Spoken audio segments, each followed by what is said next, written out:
The sixth life process is reproduction, and this is how an organism is going to make more organisms. There are two types, asexual and sexual reproduction. Asexual reproduction is when we start off with one parent and the offspring are completely identical to the parent. And there are multiple types. The first is fission, which bacteria and amoebas will undergo. And this is when the cell is going to make a copy of all of its contents and then split into two. Budding is when an outgrowth will actually start forming off of the parent, and then after that outgrowth has fully developed, it will detach itself. And so this is going to occur in multicellular organisms like yeast and sponges that we find in the ocean. And spores are when single cells are going to grow into a multicellular organism eventually. And these are adapted for dispersal, and they are going to be dispersed from something like wind or water, depending on where they're found, and they're going to lay dormant in an area where the conditions are less favorable. And they'll wait until the conditions are right, or good conditions, and then they will begin to develop into multicellular organism. And they do need water to move and reproduce. Sexual reproduction is when two parents are going to produce offspring which are a combination of both parents. And sexual reproduction can occur either as an internal fertilization or external fertilization. Remember, fertilization is when an egg and a sperm come together to form a zygote.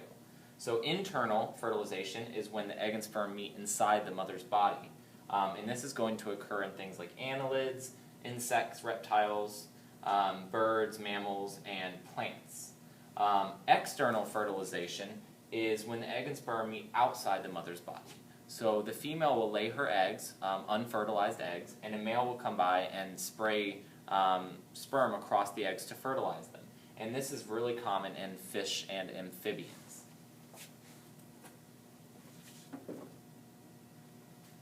Pollination, it will occur in plants, and this is the type of sexual reproduction that occurs in plants. And there are two types.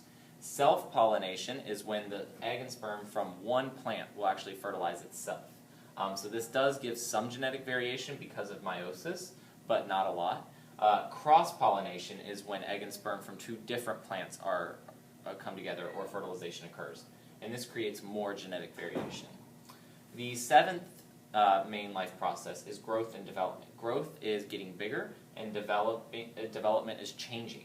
So you have internal development, which will occur inside the mother's body. So for embryos to get their nutrients, learn how to respire and excrete things, that's going to occur in the placenta. And this process only occurs in mammals. So a much more common type of development is an external development. And this is a development that occurs outside the mother's body. So the female is going to lay her eggs, either fertilized or unfertilized, and then the unfertilized or fertilized eggs will, over time, develop outside of the mom's body. And this will occur in fungi, plants, annelids, insects, fish, amphibians, reptiles. So pretty much anything that's not a mammal is going to have external development. And the last is metamorphosis, which is when there are major physical changes to an organism after they were born. So, for example, a tadpole to a frog, that tadpole undergoes major physical changes to become a frog, or like a caterpillar to a butterfly.